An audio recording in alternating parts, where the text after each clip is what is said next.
നമ്മുടെയൊക്കെ ഡെയിലി റൂട്ടീനിൽ ഇലക്കറികൾ കൂട്ടുന്നത് നമുക്ക് വളരെ ഹെൽത്തിയാണെന്ന് നമുക്ക് എല്ലാവർക്കും അറിയാമല്ലേ.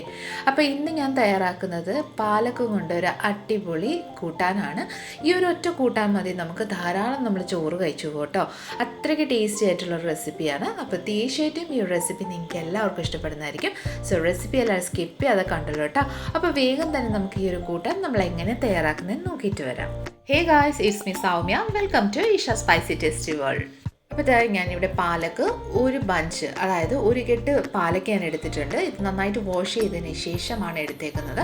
ഇതിൻ്റെ ഇലകൾ മാത്രമാണ് നമ്മൾ ഇന്ന് യൂസ് ചെയ്യുന്നത്. ഇതിൻ്റെ തണ്ട് നമുക്ക് വേറെ പരിപ്പ് കറിക്കൊക്കെ ആഡ് ചെയ്ത് യൂസ് ചെയ്യാം കേട്ടോ. അപ്പോൾ ഇലകൾ ഇതുപോലെ നമ്മളൊരു പ്ലേറ്റിലോട്ട് എടുത്തിട്ടുണ്ട്. ഇനി നമുക്കിത് ജസ്റ്റ് ഒന്ന് റഫായിട്ടൊന്ന് നൈഫ് വെച്ച് ഒന്ന് ചോപ്പ് ചെയ്തെടുക്കാം. ജസ്റ്റ് സിമ്പിളായിട്ട് തീരെ കുനൂനായിട്ട് അരിയേണ്ട ആവശ്യമൊന്നുമില്ല. റഫായിട്ടൊന്ന് കട്ട് ചെയ്തെടുത്താൽ മതി. കാരണം പാലക്ക് പെട്ടെന്ന് നന്നായിട്ടൊന്ന് ബ്ലെൻഡായി വരും കേട്ടോ. അപ്പോൾ അതുകൊണ്ട് നമ്മൾ ജസ്റ്റ് റഫായിട്ട് ഇതുപോലെ ഒന്ന് കട്ട് ചെയ്തെടുക്കാം. അപ്പോൾ എല്ലാം പാലക്ക് ഞാനിവിടെ കട്ട് ചെയ്തെടുത്തിട്ടുണ്ട്. ഇനി നമുക്കിത് തയ്യാറാക്കാം, അതായത് കൂട്ടാൻ തയ്യാറാക്കിയെടുക്കാം. അപ്പോൾ നല്ല വെയിലുണ്ട് രാവിലെ തന്നെ. അപ്പം കടായിൽ നല്ല സൂര്യപ്രകാശം അടിക്കുന്നുണ്ട്.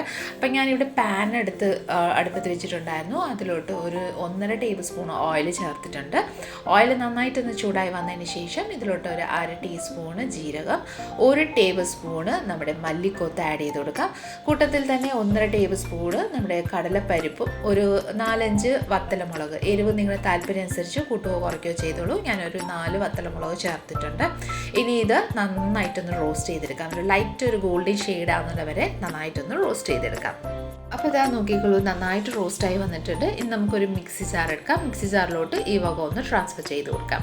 ഈ വക എല്ലാം ട്രാൻസ്ഫർ ചെയ്തതിന് ശേഷം അതേ സെയിം കടായിലോട്ട് ആ സെയിം ഓയിലോട്ട് നമ്മൾ 3 സവോള ക്യൂബ്സ് ആക്കി ജസ്റ്റ് റഫായിട്ടൊന്ന് കട്ട് ചെയ്തിട്ടുണ്ട്. അതിലോട്ട് ആവശ്യമനുസരിച്ച് ഉപ്പ്, ഞാനൊരു 1/2 ടീസ്പൂൺ ഉപ്പ് ചേർത്തിട്ടുണ്ട്. ശേഷം നന്നായിട്ടൊന്ന് മിക്സ് ചെയ്ത് നന്നായിട്ടൊന്ന് ഗോൾഡൻ ഷെയ്ഡും ഒരു ട്രാൻസ്ലൂസൻറ്റ് ടെക്സ്ചർ ആവുന്ന സമയം വരെ നമുക്കൊന്ന് വഴട്ടിയെടുക്കാം. അപ്പോൾ ഇതാ നമ്മുടെ സവോള ഇവിടെ നന്നായിട്ടൊരു ഗോൾഡൻ ഷെയ്ഡും ട്രാൻസ്ലൂസൻറ്റ് ഫോമിലോട്ട് നന്നായിട്ടൊന്ന് കുക്കായി വന്നിട്ടുണ്ട്. ഇനി നമുക്കൊരു പ്ലേറ്റിലോട്ട് ഇതൊന്ന് ട്രാൻസ്ഫർ ചെയ്ത് കൊടുക്കാം. പ്ലേറ്റിലോട്ട് ഇതുപോലെ ഒന്ന് ട്രാൻസ്ഫർ ചെയ്ത് കൊടുത്തതിന് ശേഷം നമുക്കിതൊന്ന് തണുക്കാൻ വേണ്ടിയിട്ടൊന്ന് മാറ്റി വെച്ച് കൊടുക്കാം. ഇനി നമുക്ക് അതേ സെയിം പാനിലോട്ട് ഒരു 2 ടേബിൾ സ്പൂൺ ഓയിലൊന്ന് ചേർത്ത് കൊടുക്കാം കേട്ടോ.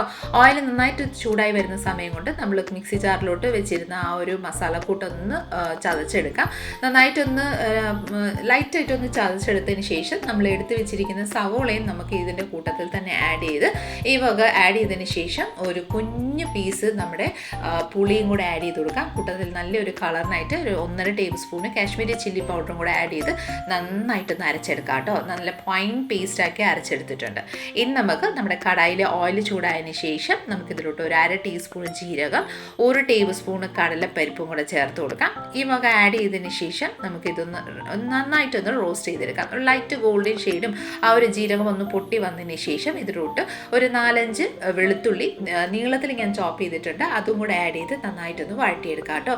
ഒരു ലൈറ്റ് ഗോൾഡൻ ഷെയ്ഡ് ആവുന്നിടം വരെ നന്നായിട്ടൊന്ന് വഴട്ടിയെടുക്കാം. അപ്പോൾ നമ്മുടെ വെളുത്തുള്ളി ഇവിടെ നന്നായിട്ടൊന്ന് വഴണ്ട് വന്നിട്ടുണ്ട്. കൂട്ടത്തിൽ തന്നെ ആ ഒരു വീഡിയോ സ്കിപ്പായി പോയിട്ടുണ്ടായിരുന്നു കേട്ടോ. ഞാൻ ആ പാലക്ക് നമ്മൾ ഇതിലോട്ട് ആഡ് ചെയ്തിട്ടുണ്ടായിരുന്നു. ആഡ് ചെയ്തതിന് ശേഷം നന്നായിട്ടൊന്ന് മിക്സ് ചെയ്ത് കൊടുക്കാം. ഈ വക എല്ലാം നന്നായിട്ടൊന്ന് മിക്സ് ചെയ്യുന്നത് ഒരു 2 സെക്കൻഡ് നമുക്ക് ഇതുപോലെ നന്നായിട്ടൊന്ന് കുക്ക് ചെയ്തെടുക്കാം. പാലക്ക് പെട്ടെന്നൊന്ന് വെന്ത് കിട്ടും, അധികം ഒന്നും താമസമൊന്നുമില്ല. അതുകൊണ്ട് ഒരു 2 മിനിറ്റ് നമുക്ക് ഇതുപോലെ ഒന്ന് കുക്ക് ചെയ്തെടുക്കാം. അപ്പോൾ ഇതാ നമ്മുടെ പാലക്ക് ഇവിടെ നന്നായിട്ട് കുക്കായി വന്നിട്ടുണ്ട്. ഇനി നമുക്കിതിലോട്ട് നമ്മൾ റെഡിയാക്കി വെച്ചിരിക്കുന്ന മസാലക്കൂട്ട് നമുക്കിതിലോട്ടൊന്ന് ആഡ് ചെയ്ത് കൊടുക്കാം. മസാലക്കൂട്ട് ആഡ് ചെയ്തതിന് ശേഷം നന്നായിട്ടൊന്ന് മിക്സ് ചെയ്ത് ഒരു 3 to 4 മിനിറ്റ് ഇതുപോലെ തന്നെ നന്നായിട്ടൊന്ന് മിക്സ് ചെയ്ത് നന്നായിട്ടൊന്ന് വഴട്ടിയെടുക്കാം കേട്ടോ. നന്നായിട്ടൊന്ന് മിക്സ് ചെയ്തതിന് ശേഷം നമുക്ക് ലിഡിട്ട് ക്ലോസ് ചെയ്ത് ഓയിൽ റിലീസ് ആവുന്നിടം വരെ ഒരു 5 മിനിറ്റ് നന്നായിട്ടൊന്ന് കുക്ക് ചെയ്തെടുക്കാം. 5 മിനിറ്റിന് ശേഷം നമ്മുടെ അടിപൊളി ടേസ്റ്റി ആയിട്ടുള്ളൊരു നമ്മുടെ പാലക്കിൻ്റെ ഈ ഒരു കൂട്ടാൻ ഇവിടെ റെഡി ആയിട്ടുണ്ട്. സർവിങ് ബൗളിലോട്ട് സർവ് ചെയ്ത് ചോറിൻ്റെ ഒപ്പം ചപ്പാത്തിയുടെ ഒപ്പം എന്തിൻ്റെ ഒപ്പം കഴിക്കാം. അത്രയ്ക്ക് ടേസ്റ്റി ആയിട്ടുള്ള റെസിപ്പിയാണ്. തീർച്ചയായിട്ടും മാസ്റ്ററായ റെസിപ്പിയാണ്. എല്ലാവരും ഒന്ന് ട്രൈ ചെയ്ത് നോക്കിക്കോളൂ. നമ്മുടെ ഇന്നത്തെ റെസിപ്പി നിങ്ങൾക്ക് എല്ലാവർക്കും ഇഷ്ടമായെന്ന് വിചാരിക്കുന്നു. തീർച്ചയായിട്ടും ഇഷ്ടമായിട്ടുണ്ടെങ്കിൽ ഒന്ന് ലൈക്ക്, ഷെയർ, സബ്സ്ക്രൈബ്, ഫോളോയിങ് കൂടെ ചെയ്ത് നമ്മളൊന്ന് സപ്പോർട്ട് ചെയ്തേക്കണേ. അടുത്ത നല്ലൊരു റെസിപ്പിയും കൊണ്ട് എല്ലാവരും stay tuned, be happy and keep smiling. Thank you for watching and bye bye.